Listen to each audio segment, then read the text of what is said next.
ஒரே நேரத்துல 2 விதை மண்ணுக்குள்ள விதைக்கப்படுது. அதுல ஒரு விதை யோசிக்குது, இந்த மண் தான் நமக்கு சேஃப் ஜோன். இதை தாண்டி வெளியே முளைக்க ஆரம்பிச்சா வெயில தாங்கணும், மழைய தாங்கணும், புயல தாங்கணும், இதெல்லாம் ரொம்ப ரிஸ்க். அதனால நம்ம மண்ணுக்குள்ளே இருந்துடலாம் அப்படின்னு முடிவு பண்ணுது.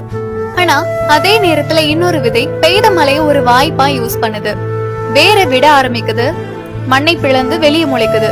வெயில தாங்குது, மழைய தாங்குது, புயல தாங்குது. ஆனா எதுக்குமே பின்வாங்கல. நாள் போக போக அது பலமான ஒரு மரமா வளருது. வருஷங்கள் கடந்துருச்சு. அந்த மரத்துல பறவைங்க கூடு கட்டுது. குழந்தைங்க அதை சுத்தி சுத்தி விளையாடுறாங்க. வழியில போறவங்க வரவங்க எல்லாம் அதோட நிழல உட்கார்ந்து ஓய்வு எடுக்கிறாங்க. ஒரு சின்ன விதை பல பேரோட வாழ்க்கையில ஒரு இம்பாக்ட் கிரியேட் பண்ணுது. ஆனா அந்த இன்னொரு விதை அது இன்னும் மண்ணுக்குள்ளேயே தான் இருக்கு. ஒரு நாள் அங்க வந்த ஒரு கோழி மண்ணை வாரி விட்டு அந்த ஒரு விதைய சாப்பிட்டுடுச்சு. அதோட கதையும் அங்கேயே முடிஞ்சிருது.